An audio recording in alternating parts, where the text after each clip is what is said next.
Merci pour l'invitation. Je suis un petit peu intimidé, je vous avoue, de vous présenter des données que vous êtes très familier avec la PrEP.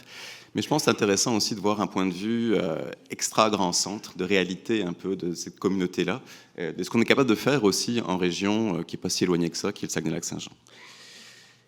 Donc j'ai absolument aucun conflit d'intérêt.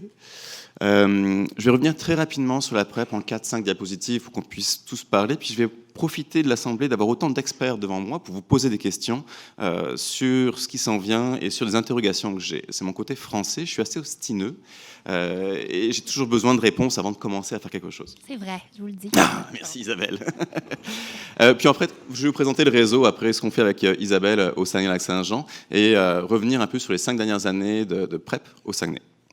Donc, j'ai commencé avec cette diapositive-là que j'aime beaucoup. En fait, c'est la PrEP, mais c'est aussi les PrEP. Cette diapositive-là, elle résume un peu la situation actuelle. C'est-à-dire que nous, ce que l'on fait au Québec, c'est de la PrEP orale, ce que vous avez encerclé ici. Mais il y a différents types de PrEP qui peuvent se faire, notamment au niveau des mécanismes physiques, des mécanismes systémiques ou locaux, médicamenteux, non médicamenteux, pour la prise en charge de la prévention de la transmission du VIH. Tout ça dans un contexte où aussi on essaie d'augmenter l'adhérence, parce qu'on sait que la pierre angulaire de la PrEP, c'est l'adhérence au traitement pour nos patients, pour que l'efficacité soit la meilleure possible. Donc, les pilules ont des limitations, c'est d'une fréquence qui est plus élevée, c'est une prise qui est quotidienne, et l'adhérence est plus faible. Puis on essaie de trouver des moyens pour arriver à des adhérences qui sont meilleures, d'où le longue action. Donc là, on va revenir un peu par rapport à ça après. Par contre, cette diapositive-là, je l'aime beaucoup, mais il y a une grande faiblesse. Est-ce que quelqu'un est capable de me dire pourquoi, qu'est-ce qui manque dans cette diapositive-là comme mécanisme de prévention de la transmission du VIH? Le condom. Le condom n'est pas sur la fiche et pourtant c'est extrêmement efficace. C'est une utilisation quotidienne avec un taux d'efficacité extrêmement élevé. Donc on est rendu un petit peu ça aujourd'hui. La PrEP, c'est des pilules. Les gens ont besoin de pilules, de médicaments, de traitements, alors que les choses très simples, le condom, c'est quand même relativement efficace. Et même très efficace. Donc, très bonne diapositive, mais pas parfaite. Le guide québécois sur la prophylaxie pré-exposition à moins d'1 an, je vous réfère à ça pour tout ce qui est des indications de la PrEP. Je ne reviendrai pas sur les populations à risque, les indications de traitement ou non. Par contre, je vais juste l'encadrer final ici. Aucune preuve de transmission de l'infection du VIH pendant les relations sexuelles orales, vaginales ou anales sans condom, lorsque la personne vivant avec le VIH prend un traitement antirétroviral comme prescrit, que sa charge virale mesurée par des analyses consécutives au laboratoire tous les 4 à 6 mois, je reviendrai là-dessus plus tard, se maintient en dessous de 200 copies par millilitre de sang. Dans ce contexte, le risque de transmission est négligeable. Donc la PrEP n'est pas recommandée. Ça, c'est bien beau sur papier. Par contre, dans la vraie vie, ce que je vais vous montrer au Saguenay, on déroge un peu de cette règle-là. Il y a des situations où on est là pour traiter des patients aussi, pas juste des laboratoires, c'est des êtres humains avec une certaine sensibilité, anxiété derrière tout ça qu'on va traiter aussi.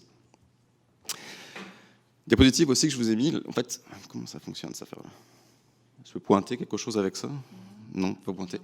Bon, ce qu'on a au Québec en ce moment, c'est le Truvada, en prise quotidienne, un comprimé tous les jours, ou en prise au besoin, donc 2 comprimés, 2 à 24 heures avant la relation sexuelle et jusqu'à 48 heures après la dernière relation sexuelle. C'est ce qui est générique, ça a un coût qui a diminué dans le temps aussi. Si je ne me trompe pas, dans mes dernières données que j'avais avec les pharmaciens, on parlait de 230 $ par mois. C'est couvert par la RAMQ. Le Québec a été une des premières provinces d'ailleurs à couvrir le médicament. En prise continue, une certaine tolérance aussi à l'oubli des doses. On sait que 4 sur 7 jours peut donner quand même un bon mécanisme de protection. Donc on a une certaine acceptabilité au niveau de l'observance. En prise au besoin, moi, j'ai un tout petit peu de problème j'ai un passé de pharmacien avec la notion de 2 heures avant la relation sexuelle. C'est toujours des études qui ont de pharmacocinétique, pharmacodynamique, qui ont été faites chez les individus jeunes, en bonne santé, à jeun, trentaine, cinquantaine d'individus. Difficile à généraliser pour la vraie vie. Ce que je recommande personnellement, c'est de commencer plusieurs heures le matin ou la veille des relations sexuelles pour qu'on soit sûr que le principe actif soit vraiment présent au niveau de la muqueuse anale. Ce qu'on voit dans les études cliniques, c'est que c'est très variable d'un individu à l'autre. Ça peut influencer par le repas aussi. Donc on parle de 0,5, 1 heure de concentration maximale plasmatique après la prise. Ça peut jusqu'à 4 heures aussi après la prise.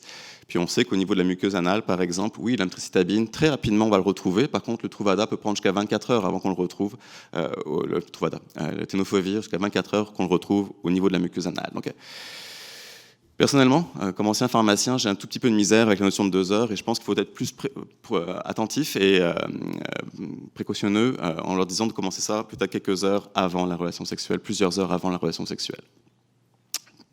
Bon, pour ce qui est du reste, chez les femmes, on a l'insert vaginal qui est au mois, qu'on peut mettre et enlever, qui est avec la dapivirine, qui est extrêmement intéressante aussi, parce que quand on n'a plus besoin, on le retire. Donc les femmes ont un contrôle sur la PrEP, très présent en Afrique, beaucoup d'études en Afrique, pas vraiment implanté en Amérique du Nord. Le Descovy, on en a parlé déjà aussi, qui est approuvé par la FDA depuis le mois d'octobre pour la PrEP. On a une notion de coût, par exemple, derrière ça aussi. On en a parlé tout à l'heure, mais je pense que pour des médicaments qui coûteraient quand même des centaines, voire des milliers de dollars, il y a une notion de pharmacoéconomie derrière à voir. Pour ce qui est aussi de l'islatravir, on en a parlé tout à l'heure, merci pour une belle présentation par rapport à ça. Ce qui est intéressant par rapport à ça, je trouve, c'est que c'est un implant effectivement qui peut fonctionner 12 mois, mais en cas d'effet secondaire ou de volonté d'arrêter la PrEP, il suffit de le retirer et les concentrations plasmatiques du médicament diminuent rapidement. Donc ça, je pense honnêtement que c'est quelque chose de très intéressant pour une grande part de notre clientèle qui voudrait avoir une protection sans avoir des pilules ou d'injections. Le cabotegravir, qui est un inhibiteur aussi de l'intégrase, j'ai un petit bémol par rapport à ça, puis là je vous pose une question. Là, mon bémol, il vient en fait essentiellement de ça. C'est la concentration, la capacité de retrouver le médicament chez les individus après une injection. On sait que 4 femmes sur 10, par exemple, et un homme sur 10 vont encore avoir une présence de cabotegravir 18 mois après la dernière injection. Tout à l'heure, on a une belle présentation pour la bithérapie aussi. On sait que le cabotegravir, inhibiteur d'intégrase, ce sont les molécules qui vont maintenant faire partie du corps de traitement pour nos populations, très près de dolutegravir. Donc là, si on vient faire une émergence de résistance avec des médicaments qui sont à des seuils plasmatiques très faibles, avec un risque de résistance qui était documenté dans des modèles murins ou même dans des modèles pharmacocinétiques, qu'est-ce qu'on va faire avec nos bithérapies? Est-ce qu'on va brûler nos inhibiteurs d'intégrase? C'est une question que je vous pose. Personnellement, j'aurais beaucoup de réticence comme médecin à vouloir commencer ça, surtout avec les données qu'on a au Saguenay-Lac-Saint-Jean, où les gens arrêtent assez rapidement la prophylaxie pré-exposition. Est-ce qu'on va envisager une PrEP péros après l'utilisation de ces molécules-là? Bref, il y a beaucoup d'interrogations par rapport à tout ça. C'est une belle option, mais beaucoup de points d'interrogation qui sont encore soulevés. Bon, cela dit, maintenant je vais vous parler un peu de la réalité au Saguenay-Lac-Saint-Jean, puis je vais mettre mon chapeau d'agent de voyage. Le Saguenay-Lac-Saint-Jean, c'est ça. Qu'est-ce que c'est? En fait, c'est un immense territoire. C'est quasiment grand comme la France. Merci le ministère de la Santé d'avoir grappé avec Optilab les zones de territoire 2, 11 et je ne sais plus trop quoi. Donc ça va de Bécomo, je sais pas, c'est dommage, à votre droite, sur la côte nord, jusqu'à Chibougamau, en passant par le Saguenay-Lac-Saint-Jean. Nous, les microbiologistes et Isabelle, on est situés au Saguenay, c'est le point bleu qui est ici. Pour vous donner un ordre de grandeur, aussi, enfin, avant l'ordre de grandeur, c'est qu'en fait, on a des réserves amérindiennes avec Obedjouan, Mastoyache. Mastoyache, il faut bien le prononcer, je prononce probablement très mal. Ça veut dire viande hachée mal prononcée, comme je le fais. On a aussi un centre de détention à Roberval. Puis on a le magnifique lac Saint-Jean qui est ici. En passant, le fjord du Saguenay, c'est le seul fjord en Amérique du Nord qui est navigable. Donc ça vaut la peine d'aller visiter ça, pour ceux qui n'ont jamais, sont jamais allés au Saguenay-Lac-Saint-Jean. Un de gros avantages, une population captive. Le seul moyen de sortir du Saguenay, c'est par le parc, par bateau ou par avion. Donc l'avantage d'une population captive, c'est qu'on peut l'étudier. Et c'est un peu pour ça que je peux vous présenter des données un petit peu statistiques sur le Saguenay-Lac-Saint-Jean.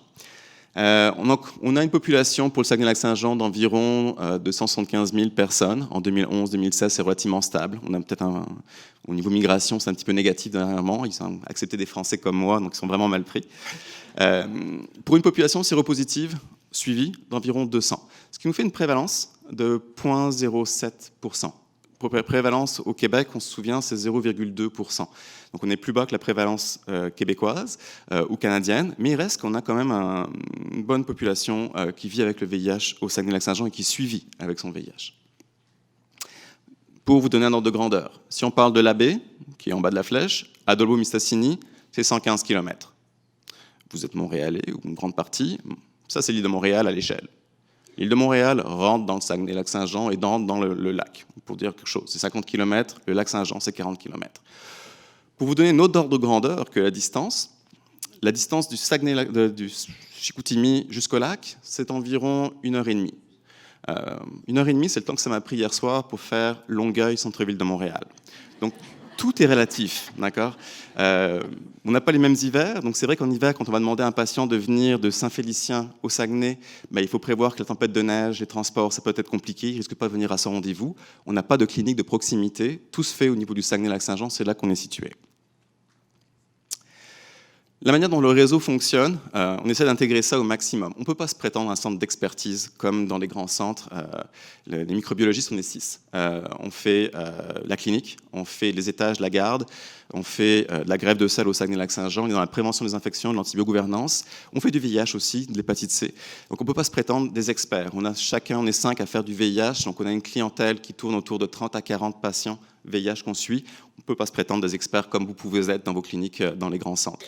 Donc on essaie de travailler en réseau et ensemble.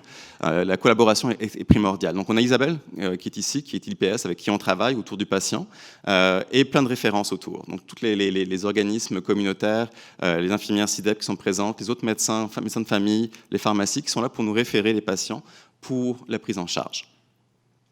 On a un gros travail à faire. Il y a encore de la stigmatisation très forte par rapport à ces clientèles-là au Saguenay-Lac-Saint-Jean. Donc on essaye de faire de la formation continue au maximum. Une fois par année, on organise un symposium justement pour inviter tous les membres de la communauté, que ce soit les pharmaciens, les étudiants de médecine qui sont au Saguenay, affiliés à l'Université de Sherbrooke, les médecins de famille, les autres intervenants, les infirmières, pour éduquer cette clientèle-là sur des problématiques qu'on essaie de renouveler chaque année, sur les traitements, sur la PrEP, sur comment diminuer les risques de transmission des maladies sexuelles et autres affaires. Donc, on essaie d'être le plus actif parce que c'est par l'information et par l'éducation, je pense, qu'on est capable de faire changer les habitudes. Voilà. Donc, la manière dont la clinique fonctionne, donc la consultation initiale, où c'est l'occasion finalement de faire un bon questionnaire, de faire un bon lien de confiance avec nos patients, de faire un bon examen physique, de faire des prélèvements aussi. Tout de suite, Isabelle fait les analyses, les prélèvements, donc on n'a pas besoin de donner une feuille et de dire au patient, écoute, tu vas aller à ton centre respectif pour faire les analyses. Petite parenthèse, quand on prescrit des charges virales VIH, par exemple, on se retrouve souvent avec des sérologies VIH, donc là aussi on a un délai. Donc on a des problématiques qui sont propres peut-être au Saguenay-Lac-Saint-Jean, mais probablement en région, vous vivez déjà avec ces problématiques-là, où vous prescrivez une analyse et la réponse que vous avez est différente. Ce qui amène le point sur la PrEP, les indications de non-PrEP, finalement, quand on a une charge virale indétectable, patient sous antirétroviraux de 4 à 6 mois, nous, le 6 mois est des fois difficile à obtenir. Donc, au niveau médico-légal, il y a un petit bémol par rapport à ça. Bref, quoi qu'il en soit, la constatation initiale, c'est nous qui la faisons en infectiologie, ou Isabelle. On fait un suivi par les infirmières SIDEP aux 3 mois. La raison est très simple. Comme je l'ai dit, c'est un très grand territoire. Donc, on ne peut pas demander aux patients aux 3 mois de venir au Saguenay pour faire leur bilan d'ITSS. Donc, on a un travail en partenariat très, très fort avec les infirmières SIDEP par rapport à ça. Aux 6 mois, Isabelle fait un suivi pour le counseling, pour essayer d'optimiser au maximum l'utilisation du préservatif, les effets secondaires des médicaments, la toxicité des antirétroviraux, revenir sur les facteurs de risque, refaire un examen physique par rapport à tout ça. Puis annuellement ou au besoin, ou Isabelle aussi annuellement, on revient pour refaire le point sur est-ce qu'on a encore besoin de la PrEP, où est-ce qu'on est rendu dans le cheminement par rapport à tout ça, est-ce que les facteurs de risque ont changé. Il reste qu'on est disponible 100% du temps des jours ouvrables. La ligne téléphonique est toujours présente. Les patients savent qu'elle est là. Ils nous appellent régulièrement pour quel que soit le problème. Vous avez probablement, vous aussi, pris avec cette problématique-là. C'est des gens qui n'ont pas souvent de médecin de famille, qui sont relativement vulnérables. Donc, on met un chapeau de psychologue des fois, un chapeau d'endocrinologue des fois, de gastro-entérologue des fois, d'amis parfois, toujours pour les aider au maximum, pour les référer au maximum. Donc on ne fait pas juste de la PrEP, quand on fait de la PrEP, on fait une prise en charge un peu globale de ces patients-là qui sont souvent très vulnérables. Bon, le réseau au Saguenay-Lac-Saint-Jean, c'est environ 600 patients qui sont séparés en hépatite C, qui est le gros de nos cohortes. L'hépatite C, c'est une grosse problématique pour nous, surtout sur les réserves amérindiennes. On en a énormément, des problématiques liées à l'utilisation de drogues intraveineuses. Le VIH, on a environ 200-220 patients qui sont suivis. La PrEP, on en a quand même moins, 73 patients qui ont été vus en consultation, qui ne sont pas nécessairement tous suivis parce qu'il y en a qui ont arrêté au Saguenay-Lac-Saint-Jean. On avait un régent Delisle, docteur Delisle, qui est un de mes collègues qui part à la retraite prochainement, qui est un pilier pour nous au niveau du VIH. Il suit le VIH depuis les années 80, qui suit probablement pas loin de 40% de toute cette clientèle-là. Donc là, avis aux résidents dans la salle qui sont motivés pour faire un job incroyable. On va avoir besoin de main-d'œuvre pour remplacer des régents Delisle de ce monde, pour justement prendre en charge ces patients-là. J'en profite un petit peu pour faire du recrutement aussi. On est un petit peu On est Ouais. fin. On est fin, puis on a besoin de vous. Voilà. OK. En fait, si on regarde le volume des consultations qu'on a pour la PrEP au Saguenay-Lac-Saint-Jean, on a commencé en 2014-2015. En fait, Régent, à ce moment-là, c'était plutôt anecdotique. C'est souvent des personnels médicaux qui venaient nous voir pour avoir ces informations-là. Mais depuis 2016, ça a vraiment explosé.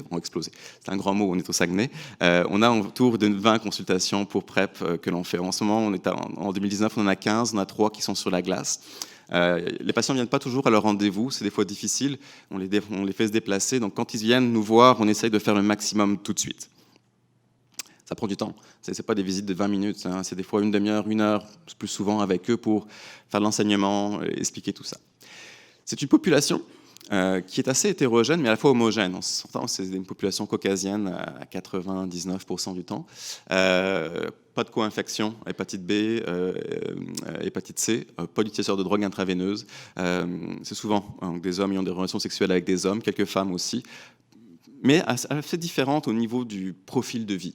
Ça va de l'abus sexuel, de personnes qui refusent de mettre un préservatif, parce que quand il entend le bruit du préservatif, ça le replonge dans son enfance. Ça va à l'escorte mâle qui voyage dans les Caraïbes tous les étés. Ça va au monsieur de 60 ans qui va faire du tourisme sexuel en Asie et autres. Donc c'est une population extrêmement variée, et il faut adapter notre approche en fonction des gens qu'on a en face de nous. C'est probablement ce que vous avez dans votre réalité aussi. Donc essentiellement des hommes. Au niveau du profil d'âge, ça va de 20 ans à plus que 50 ans. Donc c'est à peu près ça là-dessus. Pour ce qui est du suivi du patient, donc les gens qui sont encore sous PrEP, là je vais passer de 72 à une trentaine d'individus. La raison, c'est que je n'ai pas les données de mon collègue Régent Delisle. C'est pour ça que, comme vous pouvez le voir, il suit beaucoup de patients. Donc j'essaie de vous sortir ce qu'on est capable d'analyser plutôt que vous donner des chiffres en l'air. Sur les 18 patients qui sont encore actifs, on en a la moitié qui prennent la PrEP depuis plus d'1 an. L'autre moitié, c'est depuis moins d'1 an. Quand on regarde ceux qui l'ont arrêté, donc une douzaine de patients, il arrête assez rapidement. Donc dans la première année, en fait, on a des gens qui, malgré le suivi rapproché, malgré le counseling, malgré le fait qu'on est disponible pour eux, décident de l'arrêter. Ils n'ont pas nécessairement changé leur facteur de risque par rapport à ça. Puis c'est un problème, justement, comme je vous parlais du cabotegravir tout à l'heure. Comment est-ce qu'on peut aligner ces patients-là pour les garder au niveau du suivi ? Est-ce que c'est un effet mode ? Ils veulent faire comme leurs amis, prendre la PrEP. Est-ce que c'est un effet finalement où ils ne s'inquiètent plus du VIH ? J'ai quelques pistes de solutions par rapport à ça que je vous présenterai à la fin. Au niveau du comportement à risque, l'utilisation du préservatif est très très très rare, en fait moins de 20%. Avec notre counseling, j'aimerais ça vous dire qu'on a un impact significatif et que l'utilisation du préservatif augmente. Il y a eu beaucoup d'études aux États-Unis qui ont montré qu'il y avait une corrélation inverse entre l'utilisation de la PrEP et l'utilisation du préservatif. Plus il y avait de la PrEP qui était prescrite, moins l'utilisation de préservatif se faisait. Dans notre cohorte petite au Saguenay-Lac-Saint-Jean, ce qu'on voit, c'est qu'on a peut-être plutôt une tendance à l'augmentation du préservatif, mais c'est rien de significatif. En tout cas, pas une baisse de l'utilisation du préservatif. J'ai oublié de vous mettre cette diapositive-là. C'est ça que je me suis dit aussi. Dans le trafic d'hier, l'avantage du trafic, c'est qu'on peut réfléchir. Il y a une diapositive que je ne vous ai pas mis, qui est l'efficacité de la PrEP. Vous le savez, ça fonctionne. Mais il reste quand même qu'au Saguenay-Lac-Saint-Jean, sur les 73 patients qui ont eu une PrEP ou qui sont sous PrEP, on a eu 0 cas de transmission du VIH. Donc c'est quand même une donnée qui est intéressante à vous communiquer. Et l'autre donnée que je ne vous ai pas donnée aussi, c'est l'observance, l'adhésion au traitement. On a des bons patients au Saguenay. Ils suivent nos recommandations. Et généralement, quand ils prennent la PrEP, que ce soit en continu ou sur demande, ils suivent le traitement. Donc ça, c'est vraiment très, très plaisant de travailler dans ces conditions-là. C'est qu'on a l'impression d'avoir un réel impact et d'avoir un réel, pas pouvoir et pas le bon terme, mais de pouvoir réellement changer les habitudes de nos patients. Bref, ensuite, la relation à risque élevé de transmission du VIH-TSS au moment de la consultation, 78%. Pourquoi pas 100% ? C'est l'entorse aux guidelines, l'entorse justement que je vous ai dit tout à l'heure. On a beaucoup de couples hétérosexuels, des couples qui sont fermés, donc on n'a pas nécessairement d'augmentation du risque de transmission du VIH. Des gens qui sont suivis, le partenaire VIH positif est suivi sous charge virale indétectable, contrôlé de longue date. Malgré ça, il y a une anxiété.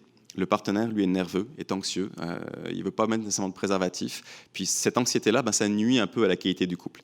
Donc là, on fait des entorses. On prescrit la PrEP, on fait un counseling, puis à force de rabâcher le message comme quoi ce n'est pas de transmission qui est présente, il y en a beaucoup qui arrêtent. Donc je pense qu'il faut quand même être assez flexible par rapport au guide clinique, puis laisser une place à traiter des patients et des personnes plus que des laboratoires. La stigmatisation qui est encore très très forte par rapport à l'utilisation du préservatif. On a beaucoup de nos jeunes hommes ayant des relations sexuelles avec des hommes qui nous consultent, qui pour eux c'est une fin de non-recevoir l'utilisation du préservatif pour plein de raisons, plus ou moins bonnes. Un tiers des prescriptions de PrEP sont faites justement pour des couples sérodiscordants, comme je viens de vous dire, souvent sous des charges virales détectables. On a 60% de ces couples-là qui étaient des couples ouverts, avec un risque à ce moment-là d'ITSS qui est augmenté, donc on respecte le guide québécois. Mais il y avait 40%, comme je viens de vous dire, qui avaient un risque nul. Mais de ces 40%-là, on a 75% qui arrêtent la PrEP.